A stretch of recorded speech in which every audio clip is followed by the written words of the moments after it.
and welcome also to this section. So let me open the data set we are using.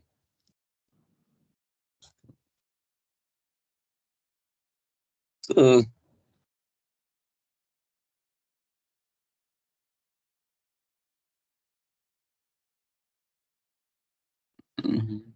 I might need to share my screen. I might need to share full screen because I'll be jumping between screens.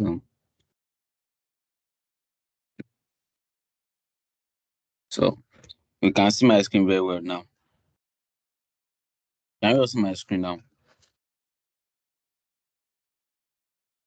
Yes, yes, Yes. sir. Yes, All right, good. yes, So the yes. first question here says, find the date that has the highest patronage or highest customer visit. So what expect us to do here is that we want to know which day we actually have more people actually patronizing the product. And we know that on our data set. So let me split my screen so that we can have a glimpse of what I'm saying.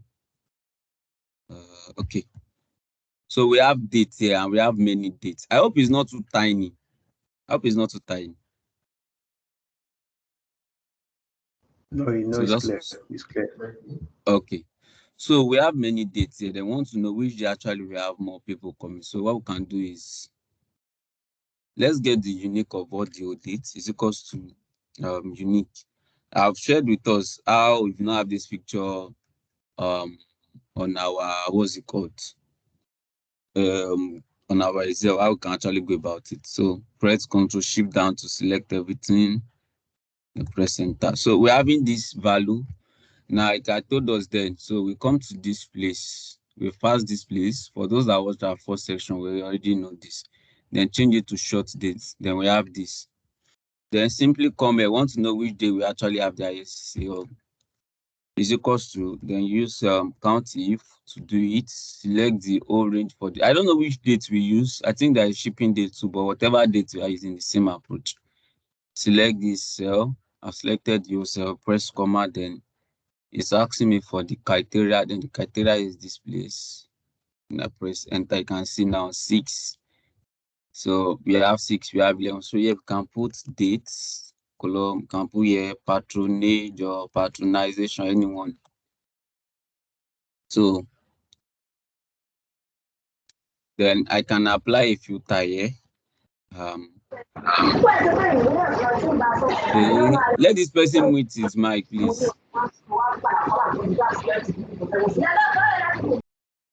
Okay, saying cannot change the path of any array. Okay, fine. So let's find a way around it. There's a way around it. So paste as value. So paste as value. So I should be able to achieve my aim now. So you can see the date that has the highest sales now.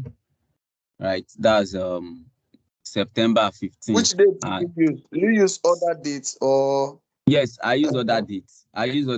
So whatever day we are using, we should just get the approach. So there is no problem about that. So that's it, right? So these are the two dates that has the highest value. I do. So that's it for question 1. So for question 2 says, what is the product ID the customer bought most? So still the same approach with this one. Let me start two more cells here to the right. So we want to solve for question 2 now. So for those that will be watching the recording, so let me put this one as question 1. So let me merge this place together. That's question 1. I hope you can see my screen very well because I'm actually working on.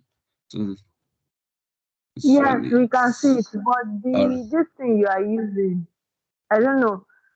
Is it not this superstore? Yes, it's the superstore that I'm using. It's the superstore. Okay, it's different from the one I have is different from what I'm saying here. It's not possible. Well, okay, which date do you use to calculate your own? Is it other date or ship date or which date? Other dates. That's what you should have now. It's other date that I actually use. So we should have Okay, you can the same thing. Therefore, Yes. I use other date too. You not get the same value. I didn't get the same value. Yeah. The one so I that got, means the date with the highest patronage is 9/5/2016 with 38 patronage. Okay, let's maybe have 38. Okay, let's maybe have 38 here. Let's see. It's 20 now. Maybe I think the data set you are using is different from the one we have, sir. It's different. It's different. It's the That's same what now. I'm saying. This was the one I did then when I was doing conditional formatting. It's the same data set. I didn't change it. The one you gave us that time has this blue. It's super store. Well, It's having product. oh yeah, okay, let me see. Location. Okay, let me do like this. Let me open my mail. Let me download the one we shared. So I think that will be fine. Right. So this is the data set. So let me find this data set. So let me download the data set afresh. So I think that will be cool. Right. So I've downloaded it. So I've downloaded this for now. So I'll be using that data now. Right. So I think we should be fine that way.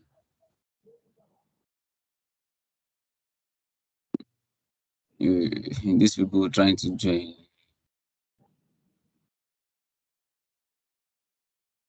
Okay, so let me close this one I've opened before.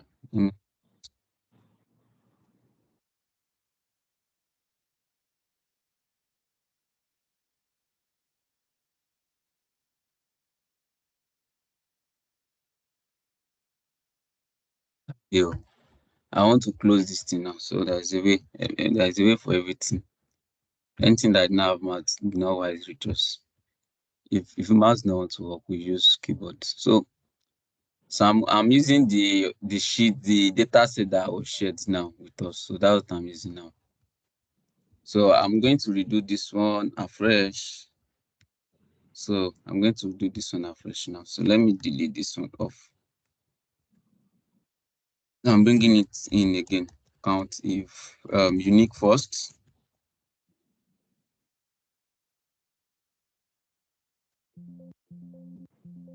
Sorry.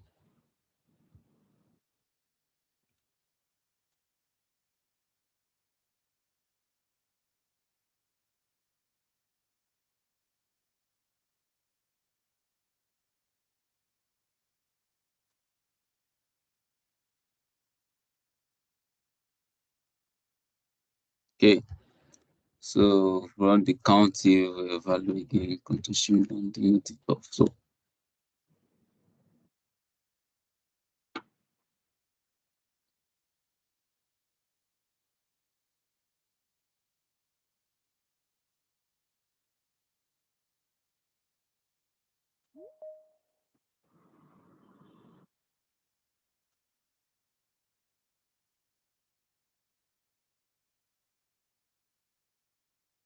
okay, so let's sort it by descending highest to the lowest.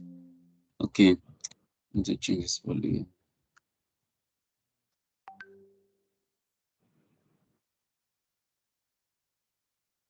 Okay, so we are right.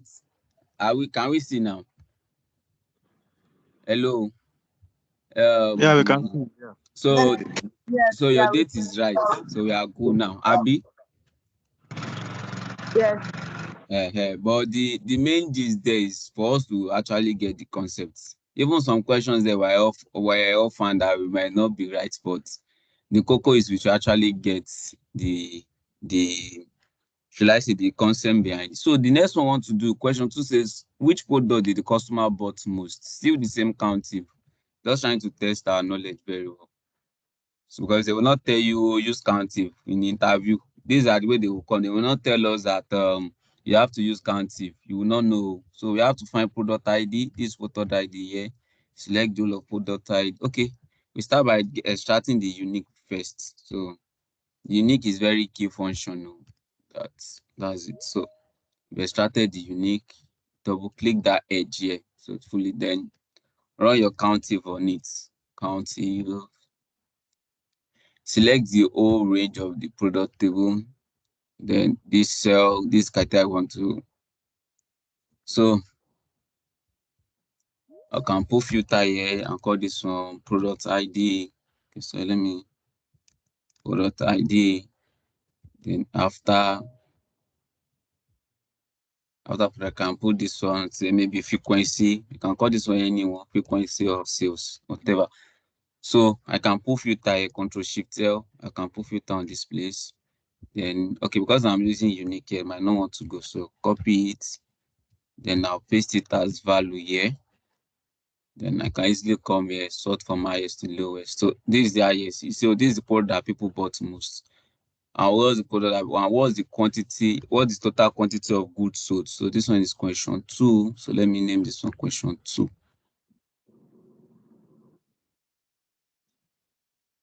Our question 2 here. So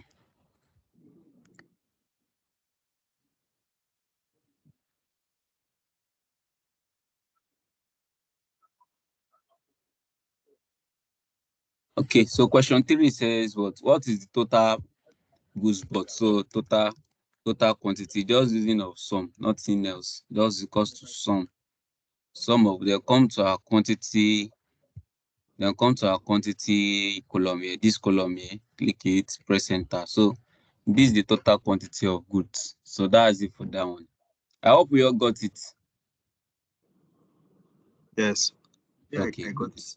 so Yes. this one says when you subtract discount from sales, what is left? So 2 things to be done there. So first thing is we need to calculate our sales. So you can manage space because of time. Calculate our sales one place, calculate discounts one place, then we'll do our subtraction. So we use sum again. So that's the question interview will come. We will not tell you, okay, how much did we make last week? How many? Nobody will tell you, oh, yeah, sum the total sales for last week. Oh, nobody will tell us that. Oh. So this sales here, so this is the value. So if you want to do it, if you take a step further, you can actually add naira or something to it. I don't even want to actually try to do that. So we know that we are dealing with money. I don't know if anybody does that. So you can, for discounts now, want to calculate the discounts. So we have something like this, discounts and press enter. So the total sum of discounts. So, and the question says, when we subtract discount from sales, what is left? So sales minus discount. So sales minus discount is equals to this one. Sorry, let me just accept this person minus this what. So this is what we have when we subtract sales from discount. So I don't know if we get the same answer. Right. So that's it for that Yes. aspect. So how many dates were sales recorded? So nothing here is just telling us to count dates. Either we use count, is it count or counter? Either way, count it here. Then come to the other date. So this other date, they press it. So that means it doesn't go. So I have to use counter. So let's try to put counter. Let's make counter give us. So counter give us, but that means sales recorded for 9,944 times. That was total numbers of times that the sales were recorded. That's what this place was asking us. How many dates were sales recorded? So 904 days. Is it right? Yes, I think I we don't are. think it's right Yes. because we have some dates that are Should we repeated. I don't think extract it's right. unique? I That's think the we need number to No, of we extract have the some unique years. there. dates that are repeated, so it's not right. Oh, Exactly. So we have to use this date on this column H, Abby. yeah, Because this, because to use all those dates there, we need to look at the dates. Because we Then use you the need to unit use for it. unique. yes, exactly. So that means we are counting this H now. We are There are counting some this dates that column are H now. 11. They are one Yes, day. exactly. So that's what I'm saying. I just said the question off and just to test us, right? I was just thinking that question, that answer might not be right. So I've extracted the unique here already. So we just bring our this thing here to some H, to some from H to here. So those were the numbers of dates. Just for us to get it's not like maybe we are right. So these numbers of dates that says were recorded 1,237. Those were numbers of dates that these were recorded. I think that's it for that side. We are done. So this one that says country ID, and we should get how many actually. I only do 1 or 2. I'm able to do the rest. I have to replicate the rest just for us to have the idea. I'll be using countif here. Countif. The other I want to count. So I want to count this country ID. So I'll go to country table. I'll go to country table. I think that's location here, comma. Then I'll find the ID here. I'll click it. Then I want to do this second class, standard class. Then that is under ship mode. That's when I will now go to order. Then where is the order? Where do you have that ship mode? Which column is that one? I think is this okay? Ship mode here. Second class, third class is here. So I'll click this column command. Then I'll click the second class here. Whatever enter, say it's not going ship mode command. Oh, I should have used count ifs. Should actually apply. Actually, let me rewrite it again. Actually use count ifs. So count ifs, our first criteria is, let's count from here first. So ship mode, comma, this place. Comma, then our other one want to calculate the country ID, which will be on the location here. Comma, then this place. So we should have correct answer now. Why? What happened? Did anybody got this place? Yes, I got it. Yes. What's not I got happening? it. Maybe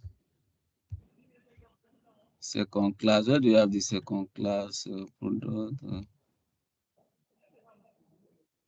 Second class is on order. Oh, okay. I think I should have picked it from. I should have picked it from here. Don't mind me. I'm working in that sheet that is not working fine. So let me start afresh. Count if. I just said the question off and I don't even know, maybe just for us to actually test our knowledge, right? That's the main reason why. Country ID. So using here, the command. Then this cell command. Then second class is the ship mode, which is here. Comma, then this one. What happened now? I'm not getting into what's happening. This is we want to disgrace somebody.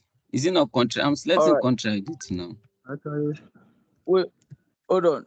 Okay. Count ifs. Yeah, that's what I use. Yeah, criteria. First criteria. First criteria range is which one are we doing first? We are doing both. Yeah, which one are we doing first? Okay, let's go for the first second class. On which column is the second class there? Yeah, I think it's on this ship mode. Ship mode. Where is it? Yes, it's on this this place. Yeah, ship mode. So click all the normal. All the select what I did now. Everything. Yeah. Is it cost to comma? So the second class will be in quote. Okay, let's do that with two. So this one, I'm selecting this, the second class, but this is the second class we have here now. No. I don't put quote, so I don't put quote. You just select this, Abby. So exactly, I just select that, then comma. Okay, let me close the bracket. Let me see if it's going to give me. It's going to give me right answer. It's not. It's right now, this time now. So why? So let's proceed. Let's continue. So I comma the country ID. Let's find country ID. Comma country ID should be here. Country ID is still on that order. It's here now, 20. So 20. You can say I can disgrace somebody. It doesn't mean maybe you'll be writing it too. Nothing different here now, right? So then after doing this, you can there is error. Why? Yeah, you did not lock. I'm not locking anyone. Oh, I don't lock this one exactly. Good, thank you. You did not lock second class. You did not lock Kentucky. I can't lock Kentucky, sure you know. Yeah, okay. This one, yes. So I hope you see the work of the reference. So we are good. So same style we are going to, because of time. Same style we are going to take to do for all these other ones too. So we have all of them. What I did for my own side, I just double click. I locked. Yes, I know. I locked the second class. You just copy and paste. Yes, no. I logged the second class and I dragged the code and it works. Yes, because you've logged the cell. That's why I'm saying like proper understanding of locking cell referencing in Excel. We save a lot of time. So for those that didn't get the cell referencing, I have to rewatch the video. So we can replicate what I've done here for other sections too. So this one want to return the region. So we are going to use VLOOKUP command, then come to, so let me bring the screen back. Excel can be funny. Imagine something that maybe today we don't write them. So we want to return the region, and the region is on our column F. So select it from here. 1, 2, 3, 4, 5, 6. Then do comma 6, comma 0. So we have it to be at so yeah, so that's it. So that's it for that one. For everyone that got it, I hope we got it too.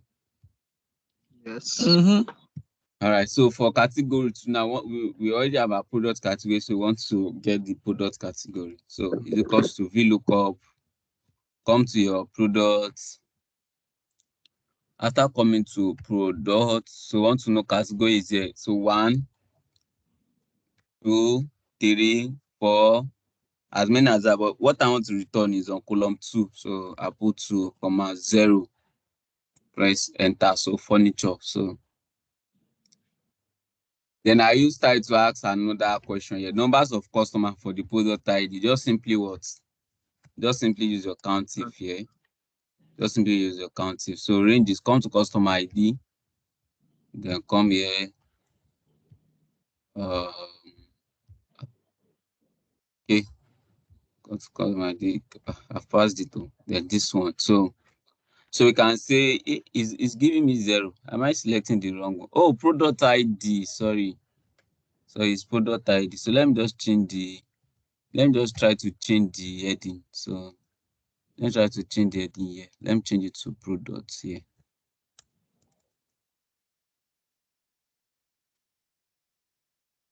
So 4. So you can see now 4 customers actually bought this product ID, which is furniture, like that, just based on the product ID that they have. So that means furniture has type. Are you getting me? You can see that both of them are furniture here, but maybe one is table, one is chair. You can see that the ID is actually different. They both have 4, but the BO at the back is not the same. You can see now this one is furniture, but this one maybe is table, maybe this one is chair, right? So I think that's all. That's all for the what is it called? Our party section for file 2. So thanks to everyone that actually participated. So we'll be moving on to today's section, and I want us to cover everything on Excel function today. Yes, I'll try to say, I want to move this thing away. Voila. So I'm seeing more people here. I'm telling you, let me see. So Mr. John, what do you want to say? What do you have? So let me quickly attend to that. I can see your hand is up. Sorry, I was trying to put it down. I didn't get something, the locking thing we did on that. Yeah, you might need to watch the video or try to meet. But I just thought or try to meet up with anyone in the class. So they'll put you through. So actually, I've asked if you're having challenge. I didn't hear any response from you then. Sorry. So today we want to do what we call the sum if. I'll be looking at sum ifs. We're looking at ifs. What other function is on that page? If you can do index and match. It's numbers and match or stuff. I said it's numbers and match. It's number match or something. Index and match. It's number then match. It's number. Yeah. It's number you just to text. It's number is not a function like that. It's just if you want to test if a value that is coming into yourself. It's not a function that's actually being used. Like I've said, we are not exploring all function in Excel. Just key function that we use in workplace. right? That's exactly what you want. So let me quickly check. Let me quickly check my WhatsApp. So let me see. Let me see the function. I don't know if anybody has list of those functions that I remember. I want to list them out so that will guide us tonight. So um,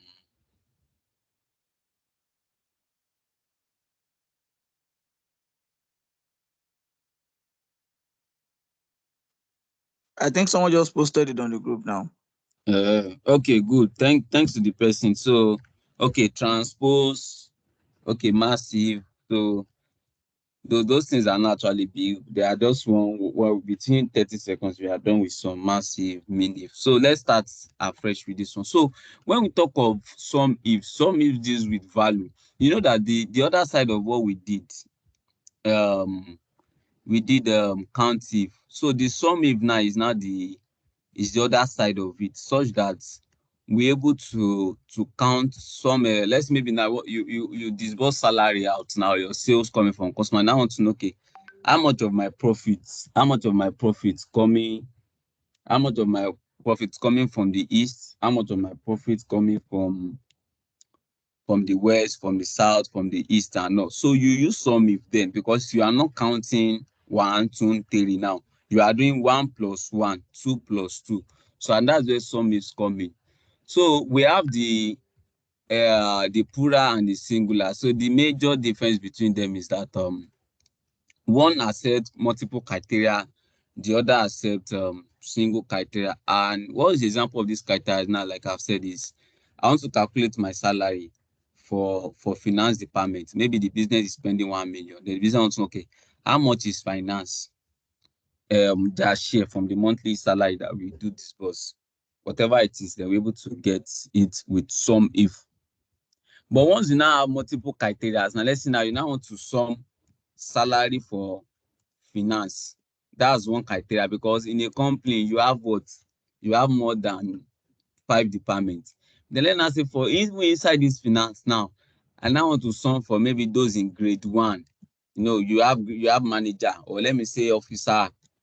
Those that are officer, we have senior officer, like that. So you are dealing with 2 criteria now. One is this finance, then the other one is this what? Officers. So we'll be using some ifs to actually do that, right? So let's move. So let me extract unique from country ID here. So let me extract the unique from country ID is equals to unique country ID. So okay, let's extract unique from country ID here. So I'll be making use of that transpose that I said then. Transpose option now. So I'm going to use transpose. Then I'll pass the unique function inside it. Unique. Then I want to work with this ship mode. I want to work with this ship mode and all. Then I'll press Ctrl Shift down. Okay. So I need to close the bracket back. I think that's why. You can see now. So it has actually transposed it. So I'm sure we all understand what actually happens here. If you don't understand, can I hope we all got it? I didn't get Hope it. we got Please recap. I didn't get it, sir. So what happened is transpose. So let me put 1, 2. Yeah. Then let me use transpose this way. So I'm using transpose now. So transpose will make the value on a straight line. So this value for unique class is going to come on an array like this. Then I already passed that value inside transpose. So immediately that value is coming in, bam, on a straight line. Transpose will receive it, then put it on a straight line. Do you understand now? Because normally, let me remove transpose from it. So if I'm removing transpose now, so we can see what we are going to have. You can see what we have now. But I now wrap it up inside the transpose function. Transpose function calls for array. Then my array will now be this unique, because this is an array already.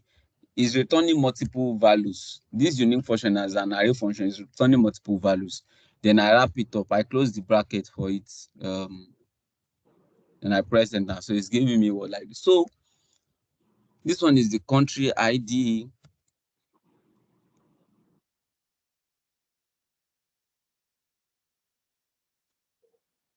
Then I can merge these two cells together.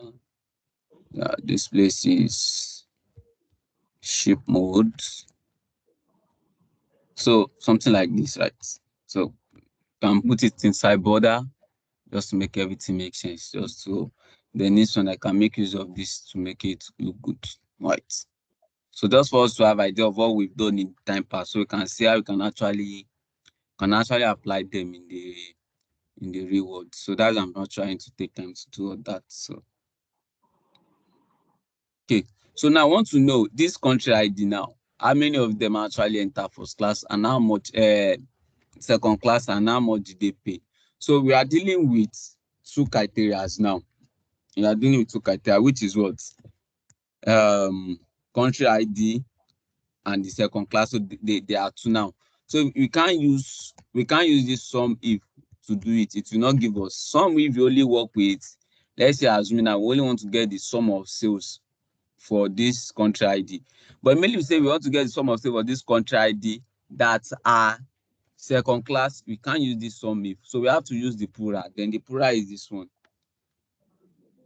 Sum if. So you can accept as many criteria as you want. So the first one here is now asking us for the sum range. Sum range. So what does sum range means? Sum range means that, okay, which column do you want me to sum? So this particular sum range value must be where we can actually do 1, 2, 3, where we can sum. Our sum range now cannot be alphabet, unlike COUNTIF that we did. So let me drink small water. Okay, are we following me? Hello, yes. Are you following me? Okay. Yes, Okay. yes. So this sum, if like I said, sum range will be what we can sum together. So here now is the sales that we want to sum, or in your own, you might decide to do the quantity or anyone. Then I'll come to the sales. This is the sales here. Then I'll click it, each of which. Then I'll press what comma. So the one now asks me of criteria range 1. What's my criteria range 1 is country ID. Then I'll select this country ID here. Then now asking like, okay, what's my criteria 1? Then I'll come to this here. My criteria 1 is this one. So if we want to do, let's say for example, I want to do more. We want to know more. What do I mean by that? Let's say now we are only doing for country ID and the ship mode. If you want to do for this customer ID, you want to do for other ID, you want to do for sales ID, all what we just be needing is what? Increasing our by pressing comma. You can see criteria range 2. You press comma again. Criteria 2, criteria range 3, criteria 3, criteria range 4. So it goes on like that. But our own is just only these two ones for country ID and the ship mode. Then close the bracket, then press. So this is the value here. So this value, we can now come here and make it dollar. Everybody love dollar now. So let me use dollar. So don't let me use naira. So you can use this one, then press shift down. So that's the so. And if you want to confirm maybe we are right, so let's find this country ID. So country ID, so let's find that country ID. This is the country ID. Press OK. So let's go to this ship mode. Let's find the ones that are second class there and press enter. Then sales, so let's sum our sales together.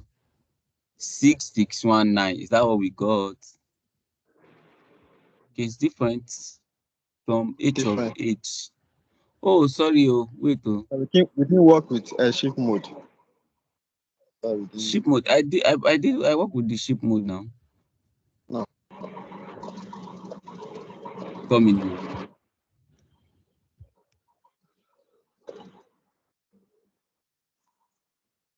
What happened? So let's see other H of H. This is it now. I'll go. Let me see.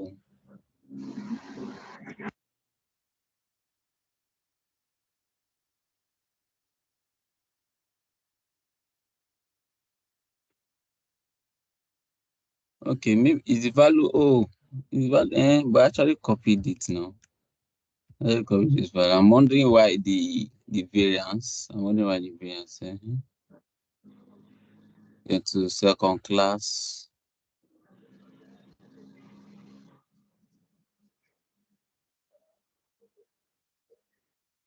Six one six nine. I think that is a. Let me calculate it. Let's recalculate the sum if you are not getting. That is why that anytime you are doing your calculation, go back to the main sheet and check it. Sum if our sum range is this h of h. Okay, I think that is different now. I think that is different. Then h of h. And let's see. Why are we having different thing? Then criteria range is this, comma, come this thing. Okay. Okay, let's calculate for this one first. Oh, do you know why? I didn't add the second criteria. Do you get? That's what I'm saying. Yeah, I didn't add the second criteria, don't mind me. So it's always good. So just for us to learn as well, right? So just for us to learn. Then comma, then come to this one, then click the second class here. So we have this value now. So this one now, do you know why it's giving us this value here? That means those people did not have what? They did not have second class. It seems like they did not have second class. I think that's where the issue is. D8 and this D8. So let's go to California now to confirm. Let's go to California. California. Please, can mute your mic. Please mute your mic. Please mute your mic. So let's go to this place. Let's filter to this California now.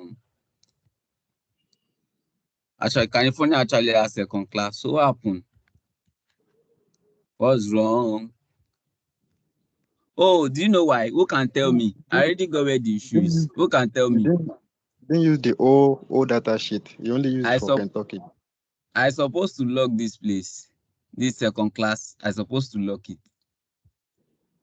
You understand? It's E6. Immediately I'm dragging it down. It's changing to E7. So it's supposed not to what? Not to change. Yes. Do you understand? So that's what I'm saying. Like, it's very good that we understand the work of that cell referencing is very key. So our value will be right now. So let me lock here. So let me lock the value from here. So I logged it now. So we should have something good now. You can see now. You can see the good effect of locking itself. So let's tell this Florida 32935. Now let's see, maybe it has second class or it does not have. So let's see. You can see now that Florida does not have second class. They only have for standard class. So that's it. That's it for that. So let me do one more from here. And since I already know that I can do my copy and paste with my cell referencing, I can log this place. I can log this place here. I log here. I've logged that one. So which one should I log again? This one too. I'm going to log these ones. I'm going to log them. We have taught us how to do this locking. I'm going to log this one too. So I press enter. There is still one more locking. There is still we can watch the video I've shared. So that means you didn't watch the video. You don't ask that question, right? So this one I'm going to log this one too because I don't want this value to move. This value, I don't want it to move to another one. I want it to be static. So I can lock only the column here since I'm not dragging down. I'm going to lock only the column here. So I only put the dollar in front of the D. So press enter. So I can easily drag. Okay, I can allow this one to move by column. I can allow this one to move by column. So I can now easily drag now to the left, right? So I got this now, right? So I can easily now do my arrow shift down. So we have this. So we have something like this value. So let's try to confirm. Please mute your mic. For Kentucky 42420, Kentucky fought for Jesus. So let's see how much is the standard class now. So let's try to confirm what we've done. Maybe we are right or we are wrong. Then I try to review our formula back. So standard, let's go back to standard. See the sales for standard. 88824. 88824. You can see 888, we are right. So you can see now that we are right. So just one formula, we just use it to replicate this. So and everything is right. So double click this one down. So get your value. So that's how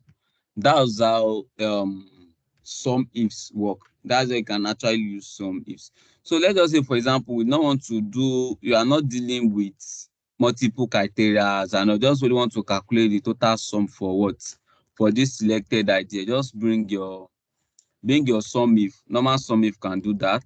Normal sum if range. There was our range. Our range is this place. This one. Press command. Then come to this place. These are criteria here. Then command. Then the sum range, like I've explained to us the other time, that sum range is the actual column that we want to sum. Then come to this other sales. Then you can do like this. So this is the total sales now. So if you add this value together now, they should give us this thing. If you sum this value on this column now, they should give us total sum of Kentucky. If you sum it now, you can see now that we are on point. We are on point. So if I increase the decimal here, so we have the same thing. So that's how it works. That's how it works. So if I drag this one down up to Washington here, so we have this value. You can see we have the same value here. So we just split the value, the sales of all these countries, just splitted it down to second class, third class. So that's just it. And like I've shared the explanation with us on how to use sum if. Maybe you want to sum total goods that are north and west received, then which is the one for department. Maybe they brought parcel now for the company, but now it's plenty. Then we want to know how many did finance, how many did the inventory, how many was their share, or should I say their share, or the quantity that they are giving each department. So may have to do something like this to sum the value, maybe sales, maybe repair, maybe fuel. Sum is just for anything that deals with plus one and minus one and co, right? So that's it for that one. That's it for that one. So let's move on to if. Let's move on to ifs and ifs. So I'll be testing the two together. Like, okay, let me use the data set to do it. So ifs, I'll be using ifs here. I'll be using if here. I'll be using if here. I hope you are following me. So we soon have time for question. Maybe by 10. Anywhere we stop, we try to have I've tried to have a question. So when we talk of ifs deals with if a value meets certain criteria, then do this.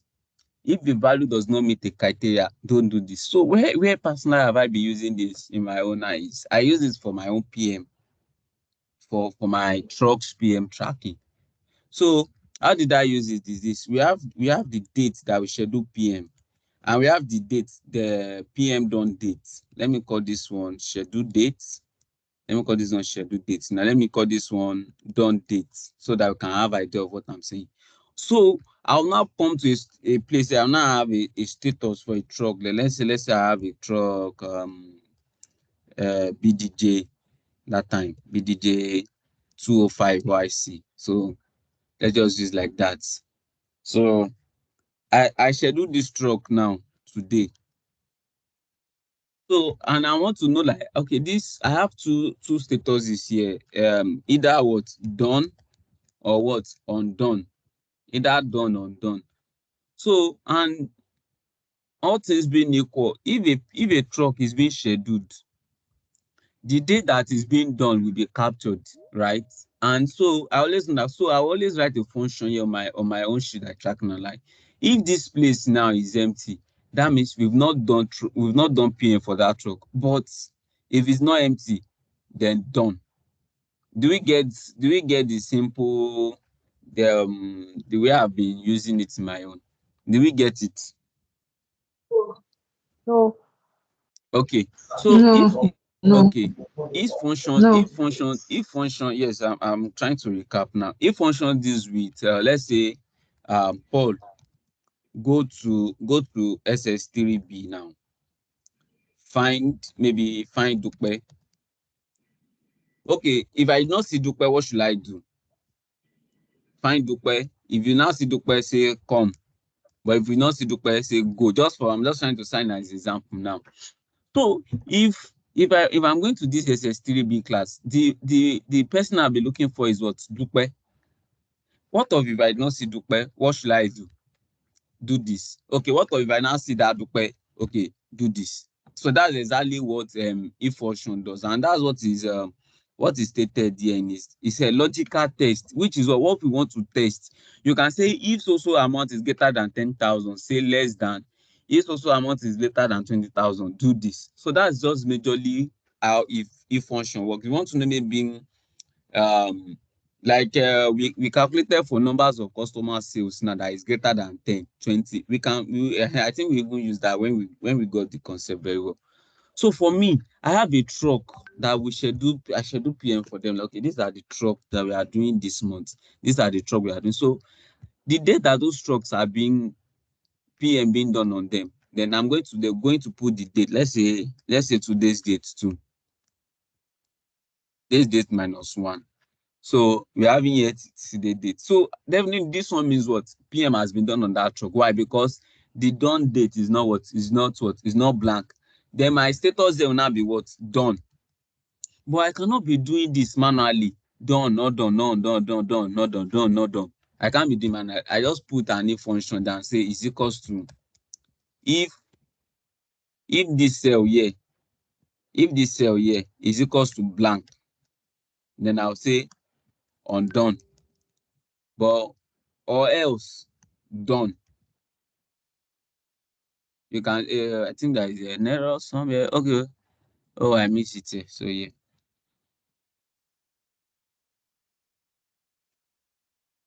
You can see now undone. So if I have many, let's say I have another truck here, then let me just drag this date down.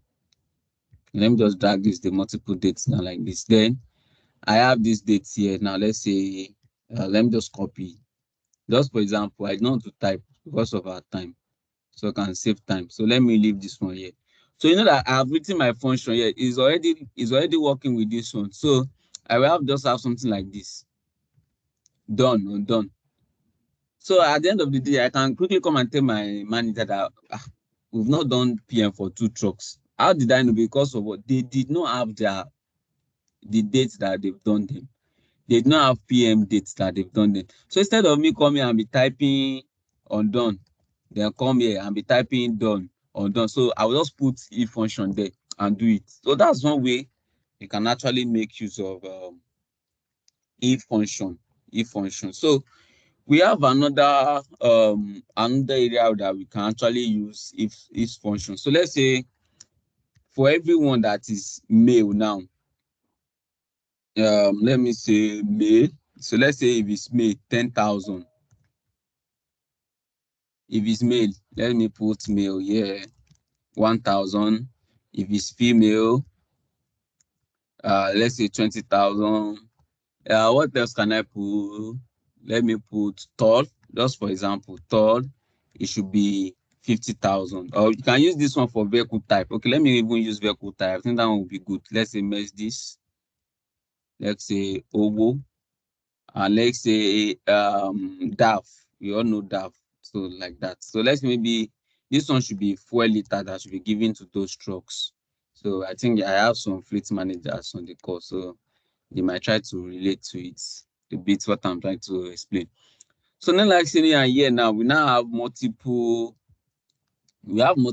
brands of trailer. Okay, I already filter here.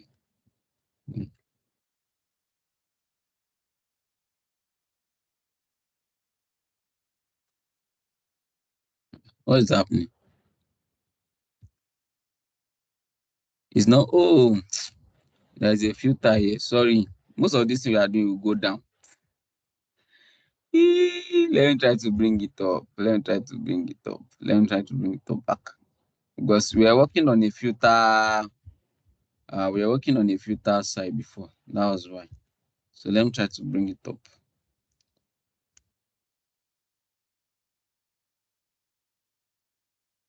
And just try to bring it here. So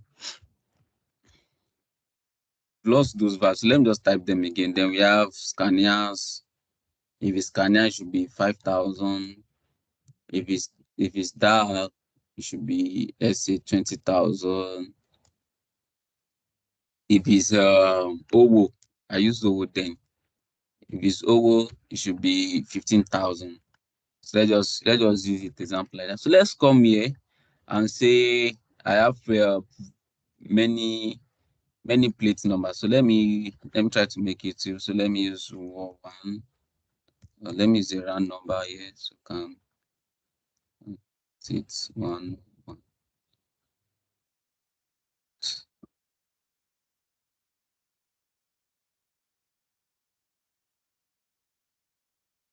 So I want to match these cells together with some things.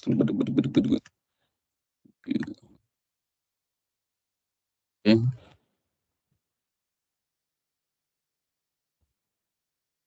I have something like this now. So let me put I want to try to draft a plate number so that we can get what I'm saying.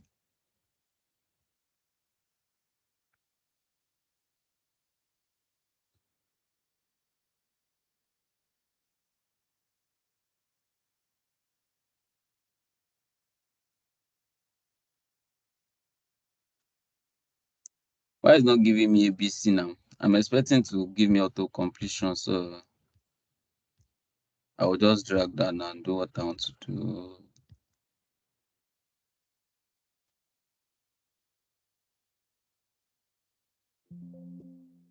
Not trying to give me what I wanted. It's not actually giving me.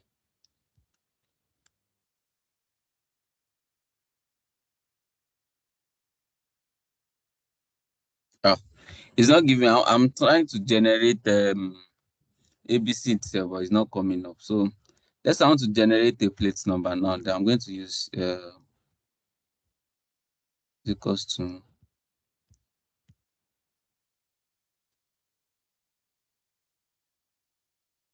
cell.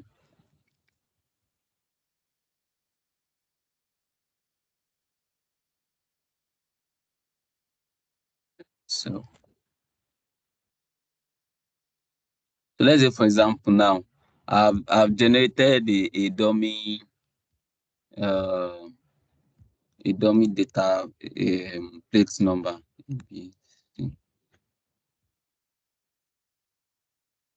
Okay, so I have a plate number that I've generated now. So we have something like this. Let me space this one out. So this one very well. So this one now is vehicle type A is let me just copy this one to randomly to save time.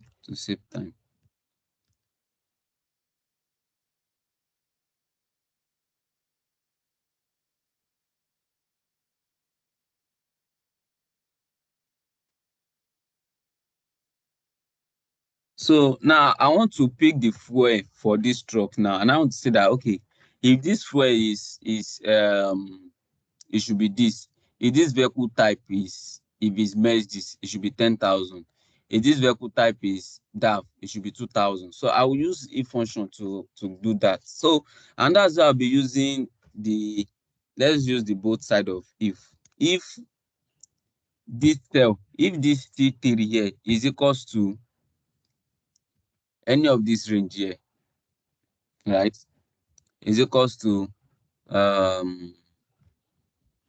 if T3 is equals to, okay, sorry, it should have been 1, is equals to Z3, then it should be this one. you can see that automatically now is now what is giving us 1,000. So which is here. So just like in a maybe you're in HR now, they have somebody in grade 4 and they tell you that okay, if anybody is in grade 4, their basic pay is 100,000. So you don't need to stress yourself once you have that this thing. Just get a place like this, put them there and put if this person is in grade 4, this is the pay. If the person is in grade 5, this is the pay. If the person is a manager, this is the pay that the person will collect. So exactly that's what I'm using a function to do here. It's not like maybe I'm using VLOOKUP. This one is different from VLOOKUP. So I want to text for scanning out to now. Then I'll now come to this same function here. You see that it's asking that if this value is true, if T3 is this message is equals to what? Z3, which is our message here, then it should be 1,000. Okay, what of if this is our message, this cell now is not equals to our Z3, what should happen? Then I'll pass on that function they call if sorry, I'm saying if I'll put under if there, then put this one. If this cell is equals to this scanner, then comma, then it should be what? It should be 5,000. Another one we want to test for DAF again. If this cell is equals to DAF, then it should be this 2,000, comma. If is equals to OWO, then it should be this value. Then press enter. You can see now 1,000, everything is here now. If I drag down now, automatically what happened? The value change. What's the issue? Let's find the issue. What could go wrong? What happened? Oh, do you know why? Because I'm working with certain range here. I'm working with certain ranges. So I'm going to log there's no way I can actually log. So I'm going to fix this cell. I'm going to fix all this cell. I'm going to fix them. I'm going to fix them one by one. I'm going to fix them. That's because I'm not working with range. That's why it's actually like that.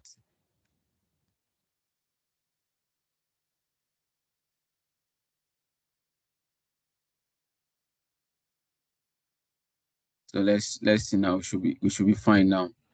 Wow, we are not fine now. What happened? Okay, T6. And this one we can't log the cell now.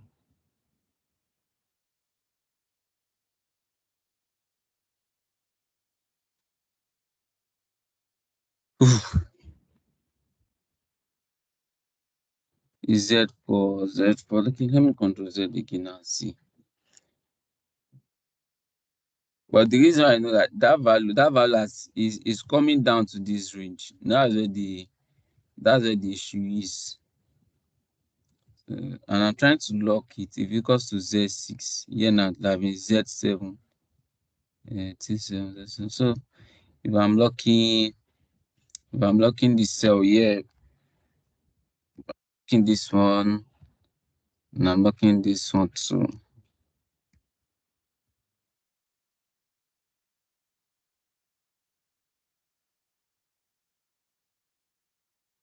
Okay. Oh, A8. Okay. I have a lot of value to lock. Oh. I have a lot of value to lock. Now I get. So I have to log this. I have to log this value attached to them too. I have to log this value attached to them. So that was why I actually took my time to explain the cell referencing for us, so that because it's very key that we understand that referencing key. Press enter.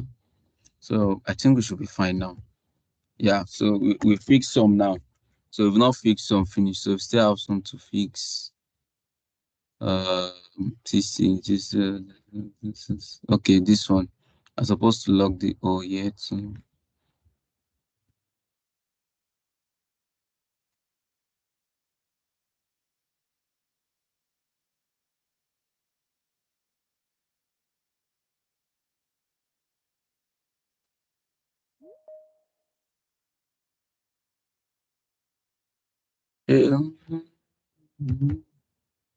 Wow, it's not giving us the right value, 15,000. Where is others now?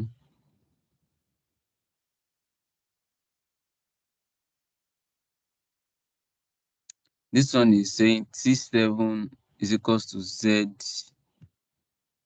Oh, Z3. Oh, this value has actually changed. So I should have locked it from the top. Yeah, that's what I did now. What's not happening? Is equals to Z3, A3. Okay.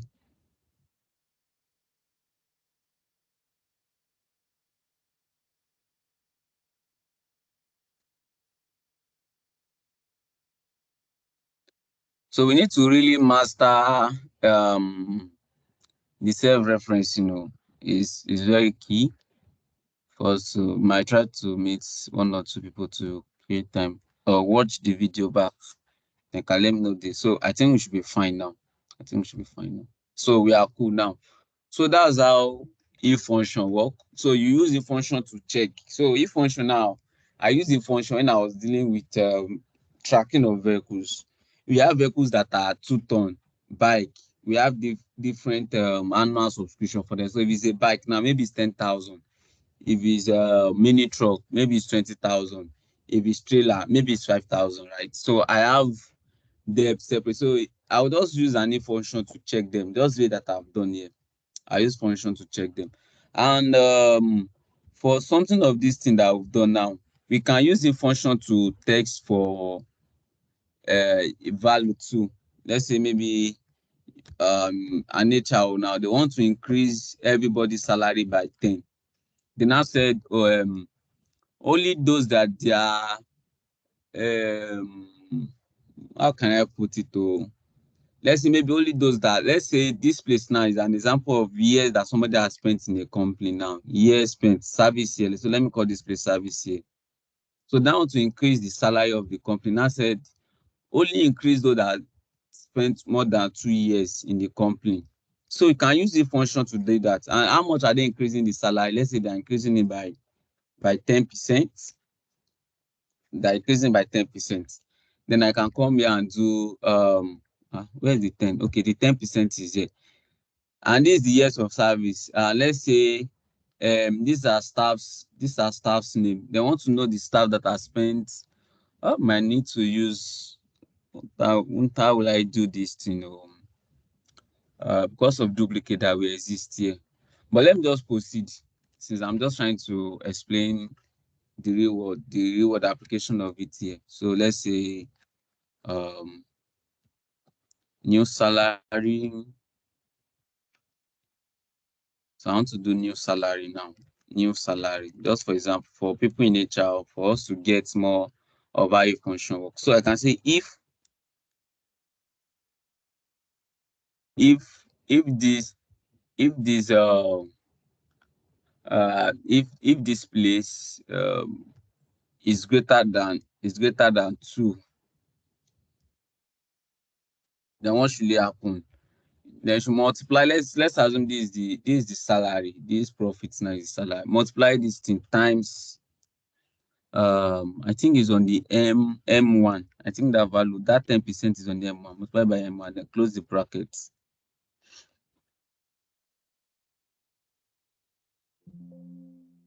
So it's not much.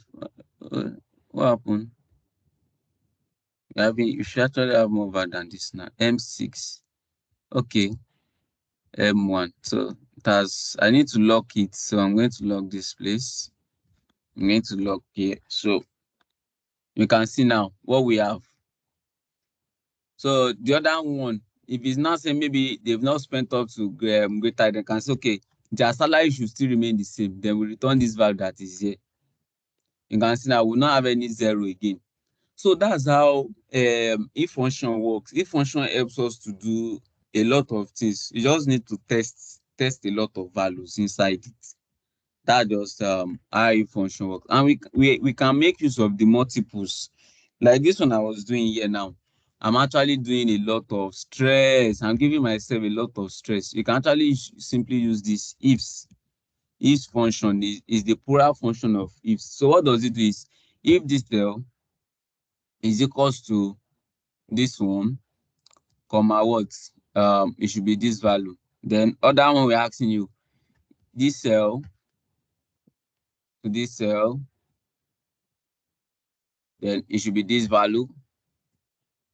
This cell is equals to this cell. It should be this. Then if this cell is equals to OWO, then it should be this. So you see now that we actually got the same answer, but different approach. So let me just stop, because if I'm dragging it down, we have postval that will be making me to be locking cell and locking cell. So this is how the is function work, the plural side of it. It saves us the stress of looking for putting in multiple ifs, because this thing now it might actually scatter. So if we are trying to retrace your, if I show you one I've written very long, if you are trying to retrace your steps back, it gives us a lot of headache. You'll be looking for which bracket I know. We can actually stick to using this if. This one is very easy. Then we've talked about the locking of cell. You can unlock this range. Now you should not move between these. You can lock it and lock. So that's how if function works. So let me take question and answer. So we've done 4 functions now. We've done some ifs, some if. We've done if. We've done ifs. We've done transpose. Yeah, I remember. We've done transpose too. So that's it. We've done transpose. So if I have any question before, yeah, let's take question at this stage, because I want us to, we are dragging much on itself. So I want us to round up this section. So if you have any question, ask.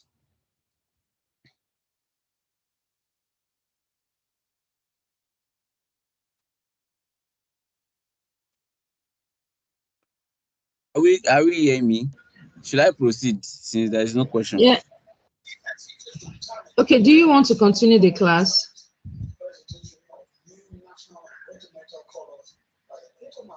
Hello, can anybody hear me? We can hear you. We can hear you. Have I been talking to myself since morning? No. No, we can hear you. Someone just said something now. About it, Daruni. I can't hear us. So. Network. You can actually hear you. It has scattered. Has it scattered or what? Because we are cool. We are too cool. What happened? The truth is that there's a lot to take in today's class. There's a lot. But it's not that, the thing is that it's not that I don't understand. It's not that I don't understand what you are doing, but the part I find challenging is the application. How do I know if I'm to use if I'm to use count, if I'm to use if or ifs? Okay. So that's the part I find most challenging. But the way you are locking it, you are doing, I understand all those things perfectly. Even this one that you did, this message is that if it is Mercedes, let it return 1,000. If it's that, I understand. But the question is, if I'm being asked to do it now, my problem is, how do I know that I'm to use if I'm to do it? However, what me I'll just say is that it requires a lot of, what me have seen is that it requires a lot of practice, watching this video over and over and over again. Yeah, and we can't do without some evil. Like I've said, we are not treating maybe all exec functions. We are treating major ones, because there's no way you'll be dealing with money. They will not ask you, okay, go and calculate how much salary as an HR now. They can ask how much has this fleet spent this year. How much is the expenses that we've incurred on let's maybe you are going to the north south. Èló la ti ná lórí mọ́tò àtún lọ sí east. Èló lówó ta ti ná, èló lówó ta pa. So there is no way we won't do with this Sumif. And it's a very, very key function. So see this Sumif now. If I change this place now, to OWO now, you can see automatically this place will change. You can see. If I change it to OWO, immediately it will change. If I change this one out to DAF, you can see it will change because of what? I've already used if. So those are I've shown us 3 ways on how to use it. And for the first question that you asked is count ifs. You say, when should we know when to use it? Count ifs. count if, sum if, and sum ifs. And like I said when I was telling us, count if deals with. I didn't talk about count if. What I said was that sum if and ifs. Those are the one we did today. Okay, now. so sum if, okay. That one was we last already week. understand. Okay, because yes. Yes. So sum but if the one and we count. did today. Okay, I'm explaining now, so you get it now. Sum if Okay. deals with a single criteria. And what I mean by a single criteria is, let's say I'm a manager now. I have my business west, east. Then I have my total revenue to be 120,000. Then I can have an analyst in my business and say, okay, please, some total amount of money. Okay, we made total amount of money this month, 120,000. How much does east contribute to the sales? How much does west contribute to the? Easily we can use sum if here. We can use sum if here to do sum if the range. Let's make this where we have our west east range. You can do sum if, comma, west. There was our sum range. Our sum range is this y7. Then we are going to get a value. We're only dealing with one. But now let's say now the person now asks you that, okay, in the west now we now have many states. We now have many states now in the west. We have west Oyo. This east now, let's say maybe Ebonyi. Ebonyi now is an Igbo state now. Now west again. Let me say west again now. We have Osun. West again now.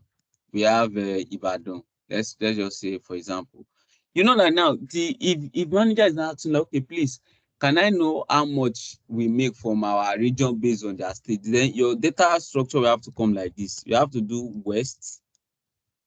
You have to do west like then. You have to do the state in the west. Oyo. You have to do Osun like that. Then we have to do Ibadan like that. So just the same way that we did for counting, the same way that we are going to do this for this one too. So this one now, first of all, what sum if can only work if you're only summing for total sales from the west. But immediately now when I want to filter down to Oyo or Osun, that means this sum if that we have here doesn't have that power again. It can't do beyond one criteria because we are not dealing with two criteria now. One is what? West, and one is the state, the Oyo. So that's when the sum ifs now comes in. Then sum if now have to take for the value. Let's maybe this is our range. So this place we select the criteria range 1 will be, is it this one you want to calculate for? Is it for the Badon or anyone want to calculate? Let's say for this one now I want to do for the west, you select this value here, comma, then you select this place. That's our criteria 1. Then another one is criteria range 2.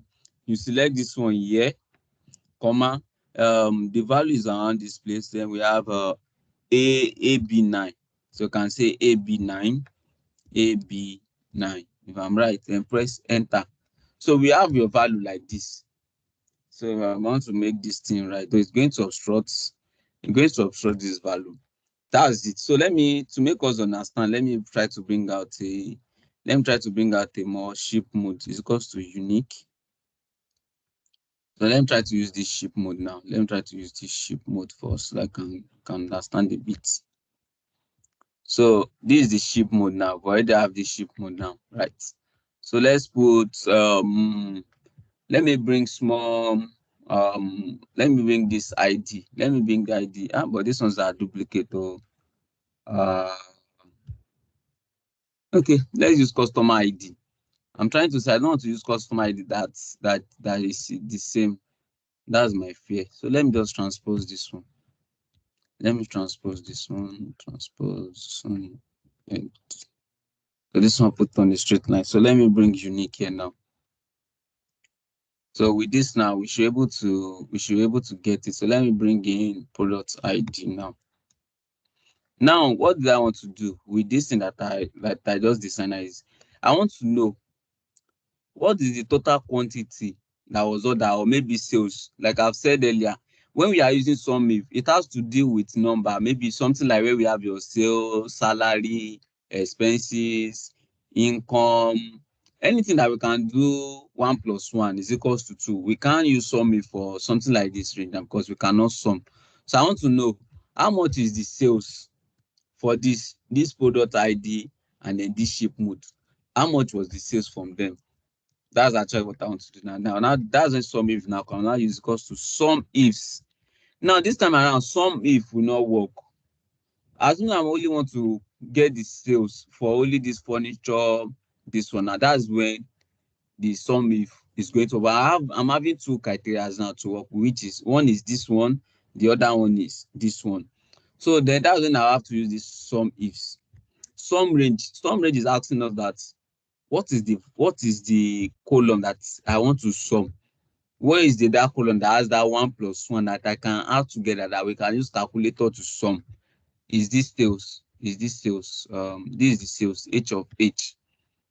So fine. It's now asking us, you can see here now, it's asking us for one word, criteria range 1.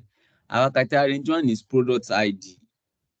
Get our product ID, go to product ID, sum everything under product ID. Which of the product? Then you press your comma. It's not just criteria because it has narrowed down to this criteria range 1. And that's okay. In this criteria range 1, which criteria should I go and look for? Then you have to tell me, okay, go and look for this one. Look for this particular one. Then comma. We now give like, okay, if you have seen this one, for those that know, maybe I should use your bamot. Which is this criteria range 2, which is now be our ship mode. Then I'm going to ship mode here. This is our D of D. So, comma, I've selected that. Then I'm going to come and click second class should be AG5. AG5. I'll put AG5 here. Okay, you can see now. So it's telling us now that this product ID and second class, this is the worth of their value. So what it's telling us is like let me use it, is a function in Excel called and where this place and this place where they meet. So if I want to know, maybe I'm right, that's when I will now come to this place and filter to let me add my filter. What's the name of our product ID here? Second class. So let me copy this product ID. So I'll go to this place here, press OK, right? Then I'm going to what? Second class. I'm not going to the second class now. So I'll go to ship move, filter to second class now. You can see that as soon as I'm using only Sumif, by the time I do list this value, this is the value of all the words, all this product ID. This is their sales 1 to 60, but I now want to split this 1 to 63 down into the ship mode that particular product was being ordered. Then I will now filter towards second class because I'm not dealing with all the product type, because I know that the product ID has many ship mode. I only want to save for second class. Then I'm now saying what 26196. So if you come to our table, we should have that same value. You can see now we have that same value. So that's how Sumif and Sumifs works. But if it's like I did the Sumif one place. Let me see. Okay, this place. Yes, I did the Sumifs yes too. You can see here too. This is it here. Sumif we only sum for a single criteria, which is something like you can see now I'm using Sumif alone here. But by the time I'm calculating multiple criteria here, I'm now using Sumifs. So that's the major difference between both of them. When you are dealing with one, you use Sumif. But if you are still dealing with only one, you can actually use Sumif. So I should make that clear too. Like this one, I can decide to say I'm using Sumifs now, and still use what? Still use only single criteria. So sales. So if I'm coming to my sales here, comma, my criteria is country ID, comma, to this place. Then I can click here. It will still give me the same value, even though it has capacity to should I say contain or collect many criteria, but I'm only using one criteria. It will still give me the same result. But I can now extend it later, maybe if you now be going. But this one here doesn't have that capacity. So that's just the difference between both of them. And both of them are not that the same way. So just for us to make us clear, you can see now, range comes first, then criteria, then your sum range. But in your sum ifs here now, you can see your sum range will now come first, which means what? Excel will have calculated that column first before now picking the criteria. But this first one means what? You first want to know the criteria that you want to sum, then it will now go to that particular column to now sum it. So that's just how the difference between both of them. I hope you are cool now. I hope it's fine now, man. Yes. Okay. Yes, thank you very much. Thank you so much. So there is we've done Sumif, countif. So let me see which one we can do. We've done Sumif and okay. So let's do mass if and mini if.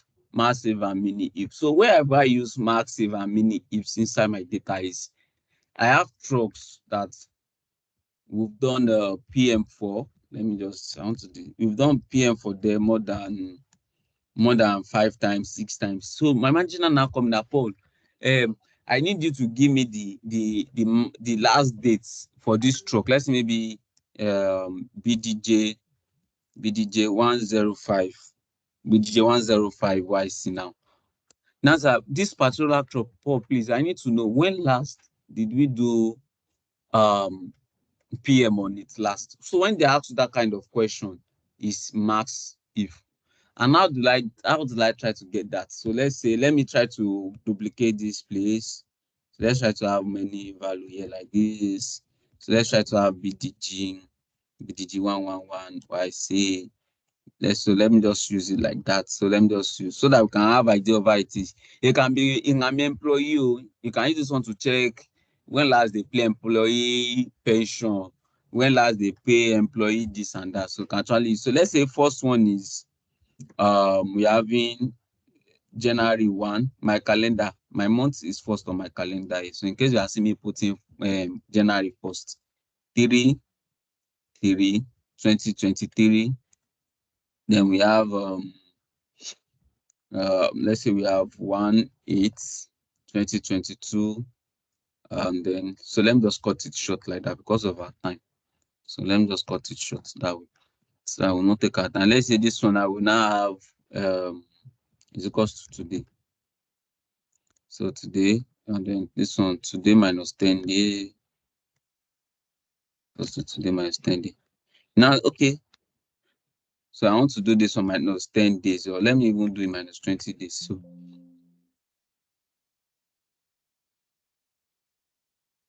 minus 20 days. So I'm having this value now. So my manager now gave me the list of all these trucks. I said, okay, Paul, please, this truck BDJ 105 and BDJ 111. Please, can we know when last we did PM on them last? Can we know when last we pay social employee? Can we know when last this employee bought goods from us? Can we know the last date, right? That's when the massive coming. The mass if mass range, it means what the place that you want it to return, the value of what you want it to return, which is from year to year is our value, is our range. Then comma criteria range 1, then year. There was a criteria 1, this place, press enter. Then drag this place down. Okay, am I not able to drag it down? Okay, I think we should be able to drag down. But this place is the range, which I will not want us to affect. So I might need to log this place. So we need to, if you not watch the cell referencing. So this one is giving me 452, 453. I can come here and just change it back to dates. We can see now, so I can tell my manager that sir, BDJ 105. This is when we did the PM last. And if you check the value, this one is what 1/3/2024, and this one is what 3/3/2023. But you see now, is returning the last date for us. So let me use time and change this one out to 2022, and let's see what is going to return for us now. You can see now it has changed to this value, right? So that's how massive works. So, and if you want to do for massive, we can use the same thing for mean ifs too. You can use the same approach too. Is equals to mean ifs If what is the range of what we want to return is here. Maybe they say maybe when these customers start buying, when did this employee join our company? You understand all those kind of questions first, like that. Then comma, what is our criteria? Our criteria is this place. Then comma, what is our criteria itself? Our criteria itself is here. Then we have this value, right? We have this value to then come here, or you can use your format painter. We've taught that to do in our first class. So here now you can see now it's telling us first. You can see the value here now. That's what it's telling us. So if I'm putting, let me use that to change this one now to 2021. Let's see what it's going to give us. You can see now it's telling us that one that we've done this truck PM for this truck first time is what 2021. This one 2001 January 1 January 21, which is right here, which is very right here. That's where first for PM for it for that. So that's it for the massive and mini ifs, right? So let's do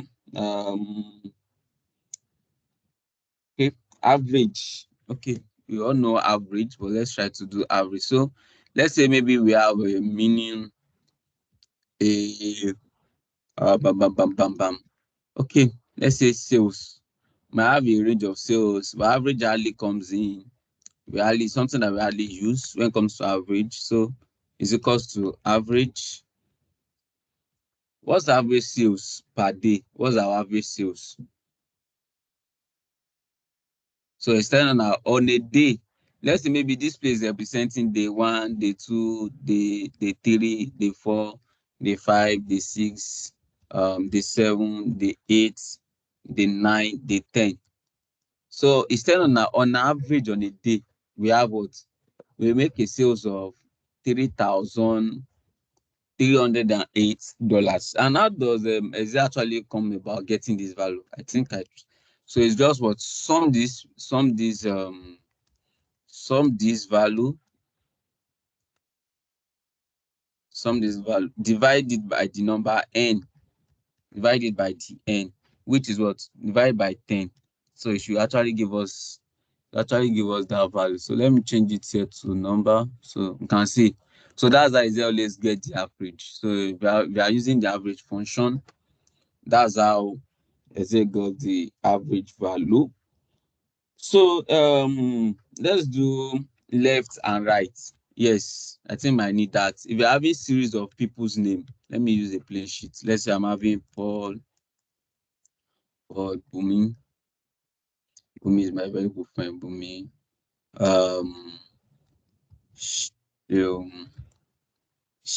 Ebenezer.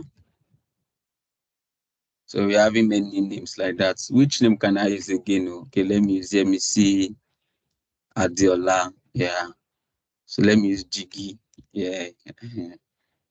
Jiggy and Olamide.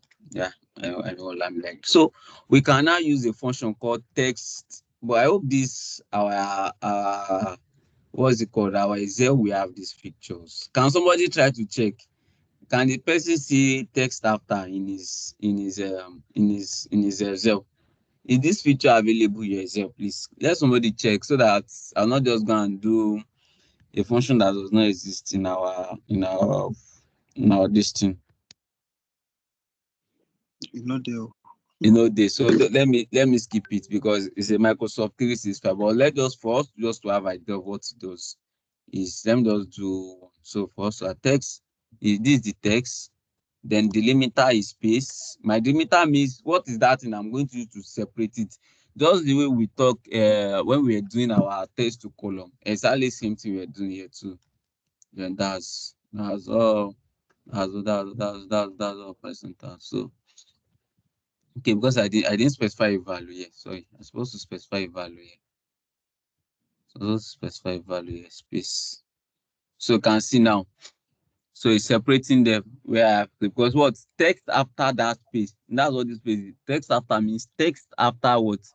Then which is after space. So that means what Paul is before the space. So immediately after that space, that's where we have Bumi.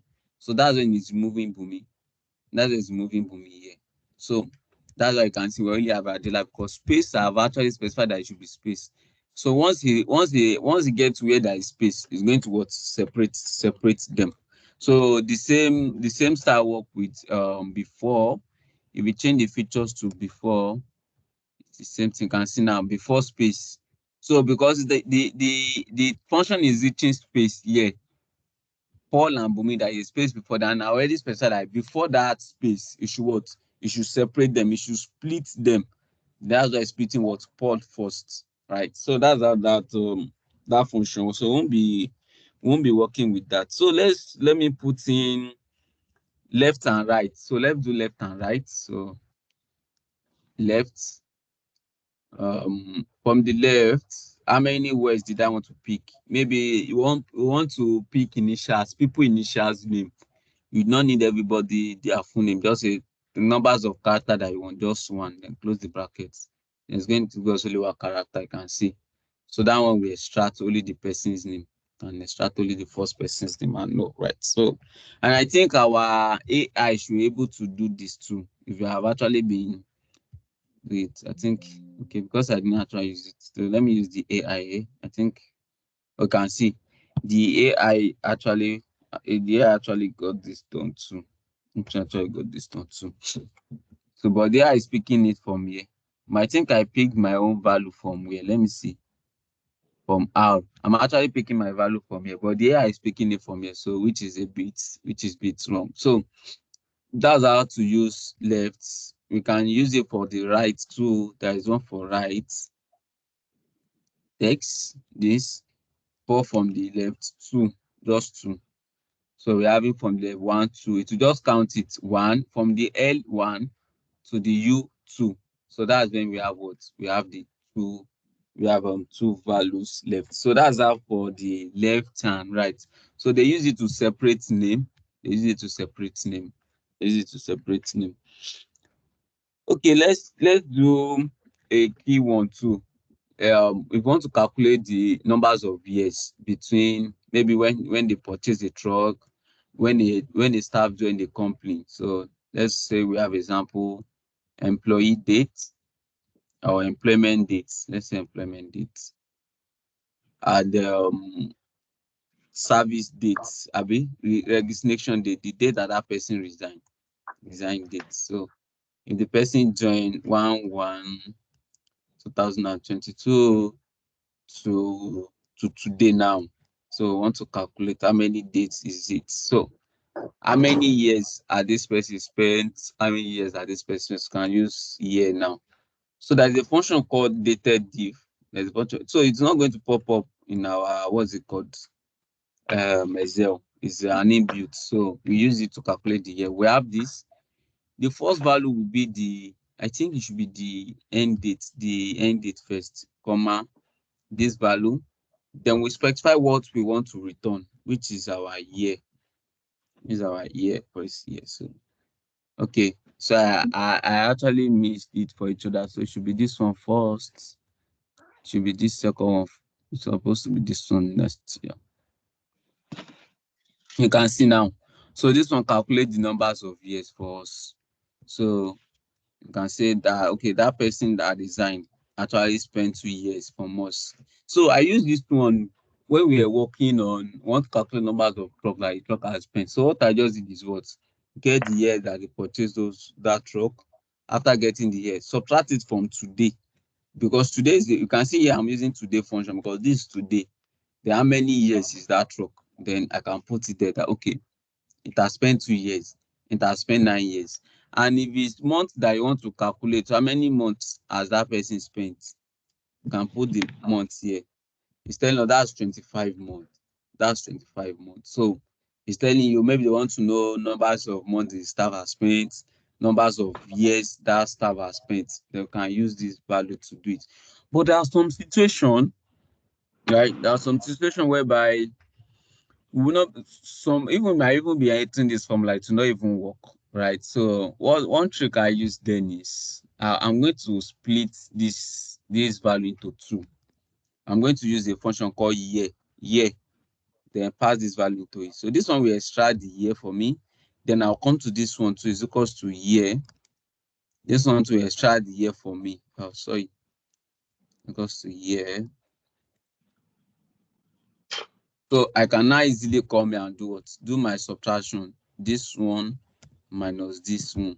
We still get the same answer. So in case you are still like, okay, give me the numbers of year, give me the numbers of days. We can use this one too to get the numbers of days. So numbers of days. D, you can see 770 days. But in case it doesn't work too, you can actually manipulate it. It's equals to let's see, days. Days. There's a function now called days. So it's asking for the end date.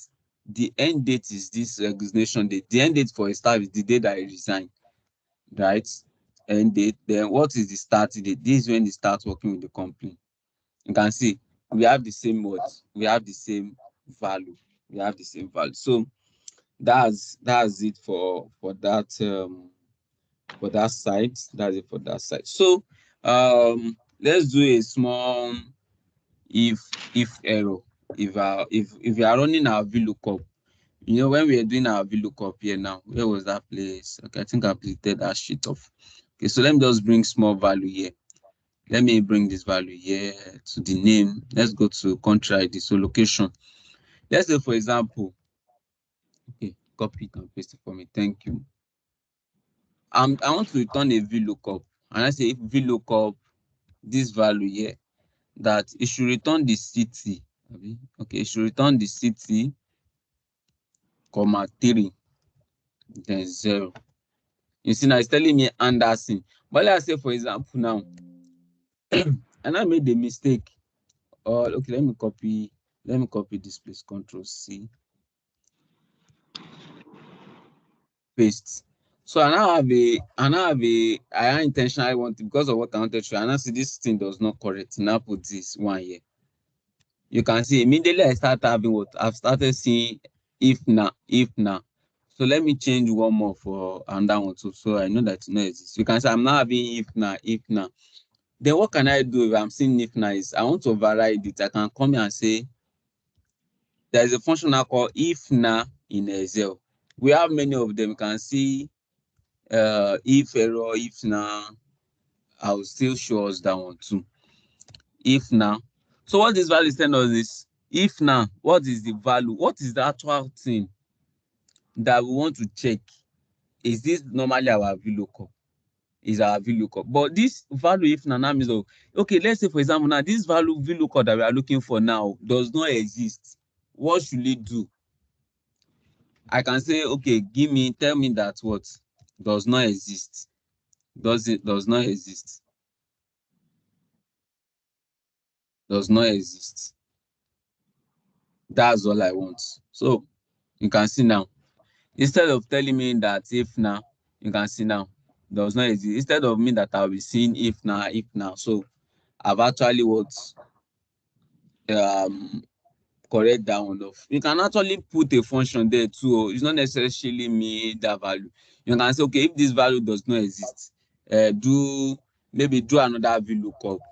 You can put you can even do put count. You can say, okay, if it does not available, do counter, because count this from year to year. You can do anything with it, then close it. You can see now it's counting it instead because of what? It can't find the value here. And let's say, for example, now I came back and I deleted this value now. What's the correct for that count? Okay, it's 0. Then I put the 0 here now. You see, it's back to the right value. So we use this if now to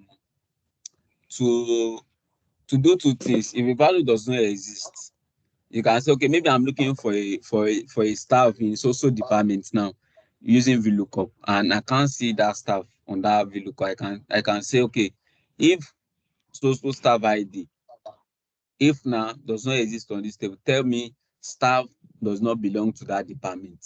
So at the end of the day, you can try to know how many of your staffs are in one department, how many are not in so department. So that's just majorly how Ifna work. Ifna just help us to control error that is being returned from our value. So that just it. Yeah, that just it. So another one, let me see the value I have here is if error. So if error occurs, let me see. Let me try to Google when to use this if error. Let me try to, I've forgotten. I think we are trying to do if error array stuff. Let me see. I want to see how that if error works. What values can it return for us? Okay, 55 divided. Okay, let's say for example, I'm trying to do 4 year, then 0 year, and I'm trying to do division. This word divided by this. I think it should give me error. So if it's giving me this value if error, then I can say if error. If you are returning error for me, then it should be this value. You can see. So what I did initially was what I'm trying to divide. I'm trying to divide this 44 divided by 0, but it's not possible. You all understand, based on simple mathematics, you can't divide the number by 0. So it's not returning me error. So instead of me returning me error, I can say, okay, if this value cannot be divided, then Kukuma sum it up for me. Sum it here, comma, close the brackets. You can see now it's summing it up for me. So that's it. And if I have more value, let's say maybe I have 6 here, then I have 2 here. We already know that 6 divided by 2 should be 0 point something. You can see now I'm having 3. Okay, 3 rather, you can see. So if error help us to prevent our data to put it in, just like putting a condition, just like the way I explained if to us the other time. So it's just like a probably in case so my function is returning an error, just do this. Just the way I've done for VLOOKUP. We have many of them. I think ifs, let me see, if error, if now. Okay, we've done if now, we've done ifs, we've done if error, we've done ifs, we've done all the 4 functions here now under if. So that's how if work. So let's do one more. Let's do index and match. I actually want us to cover the key ones here. So let's do index and match. When do we do index and match? Is for example, I'm going to reorder this table. You might need to learn this tool in case they are telling us that don't use VLOOKUP, use another thing. During interview, they might jam us with this. So I want us to learn very well. Like it's only VLOOKUP that you use to return value. You can tell them no, that you can actually use index and match. Index and match is not hard to use, so I'll be teaching us the one side way of it. So let's say, for example, I have this. Are we following me? So let me try to ask for feedback if you are following me. So I'll soon leave. I'll soon just give me like 3 minutes. So I'll soon ask if you have any question. Are we following me? Please let me know if you are following me. Yes, we are. Okay. Thank you. So let's say, for example, now we now come here. Now we want to return country. Let me change this place to Nigeria. Let me use that and change it to Nigeria so that it will not be United States, so that I can get it. Nigeria, Ghana, just for example, Zambia, Egypt, right? Just to do a small example, Carolina, and we have Morocco. And you know that in our VLOOKUP cannot look what? VLOOKUP cannot look to the left. I'm sure I don't know, maybe anybody must have tried that. VLOOKUP cannot look to the left. VLOOKUP actually look to the what? To the front. But this time around, I would not want to use VLOOKUP because we are using VLOOKUP. So let me try to use VLOOKUP so that we see VLOOKUP, this value, table array, now saying here, 2. It will return error for us. You can see it's telling us that it's not easy because of what? VLOOKUP cannot look to the back. VLOOKUP can only look from this B to C to like that. That's that VLOOKUP. But with index match, we can actually use it. And simple for index match is this. So let me write index match normally for us is before we start using any value, index match, comma, row, let me use row 1. You can see in this our range, range H to C. It's saying that this value is what row 1 is returning the actual value. That's why that if I want to pass my index match inside the value, I'm going to pass the value that I want it to return. The value that I want it to return. But let's see how in match work now. Match will only return the row value of that place. So let me put match here so that we can see. Then I'll now match the value together. Match VLOOKUP this match, comma here. Lookup array is what? Look it up here from this range. Look for the exact match. You can see now, it's telling me that this what California 930 exists what on row 2, which is this place. So by the time I'm adding this place and this place together is what? Whatever row value that this one falls to, index match is going to what? To return the value of it, the exact value of it. Should I say yes, the self value of it? But match will only return the row value.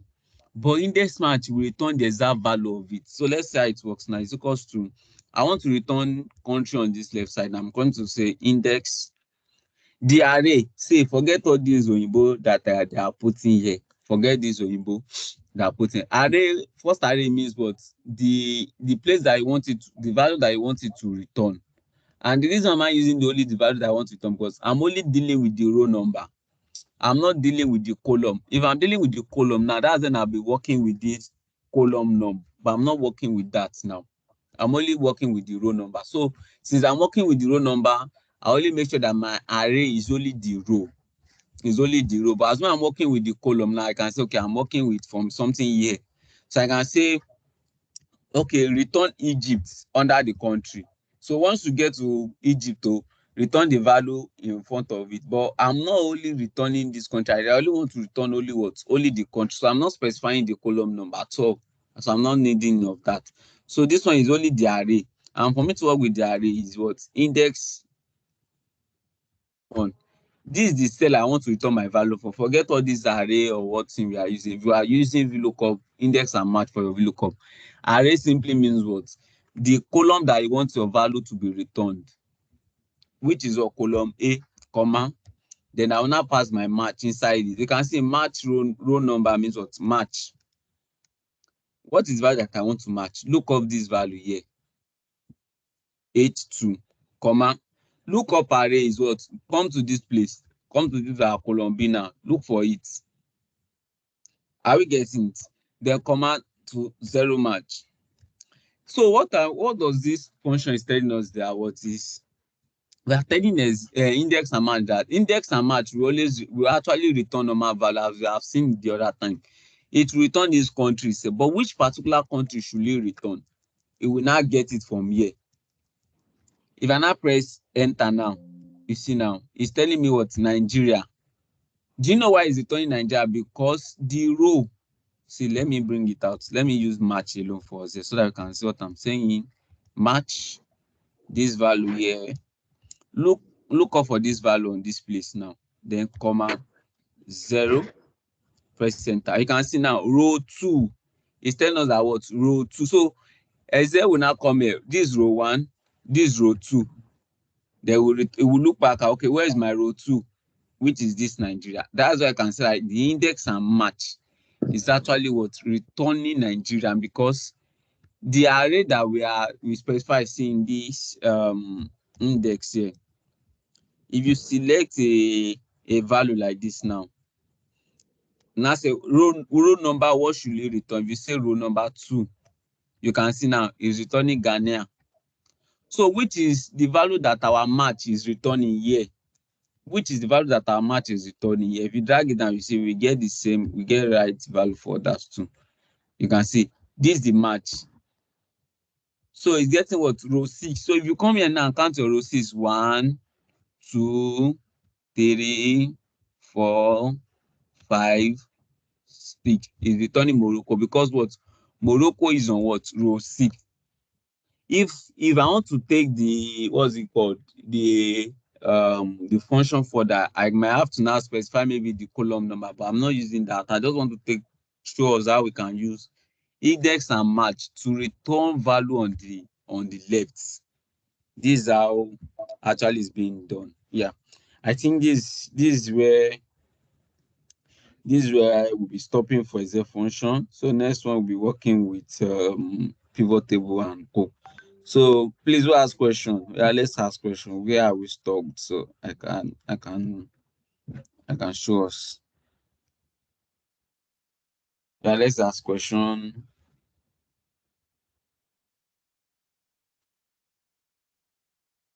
Are we cleared?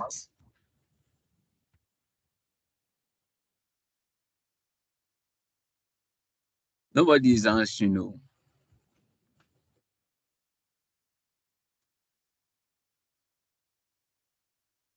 Okay, should I assume that we understand that, right? At least for now, there's no question. But I believe that it's going to come up. A lot of questions is going to come up during the week when we are revisiting the revisiting the video to watch all over again. Yeah, because we actually did a lot today. But I think for now, from my end, I don't have any question. But I know I can always reach out to you. Sure. For any questions. Yeah. So please, who has asked question? Bimbo, Mr. Farouk, everyone, Feishayo, Yemisi, Taiwo, John Titiloyi. So are we cleared?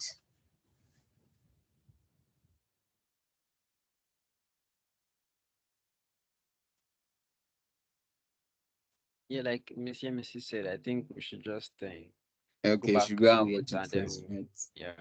But thank you so much. Okay, so functions we work with today. Ifs. So just for recap, we work with if.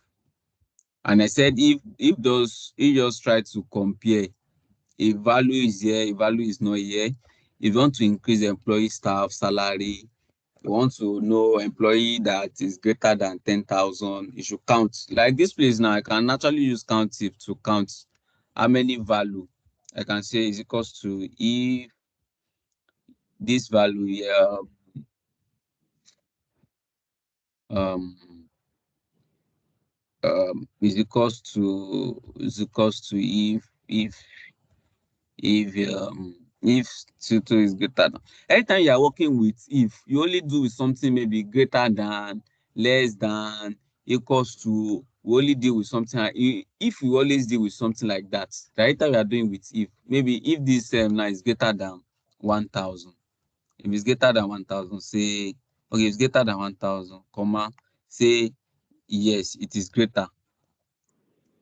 Yes, it is greater. The second option is if it's not greater, I can say no, it's not greater. Then close it. You can see now, yes, it is greater than what? Than 1,000. Then we are putting 500 here now. It shows no, which means what it's not greater. And if you want to use it to reference a cell too, instead of me typing inside it, you can actually pass a cell value. Maybe it should be Nigeria, or else it should be Zambia. Then we have this, you have Nigeria, because it's greater. But if it's lesser now, 500 or 400, you have Zambia because I specify it there. So that's just how if work. And some ifs deals with one criteria. Like I said, maybe you want to calculate sales per region, west, sales, total sales in east. You get it like that. Maybe total sales of goods purchased by customer.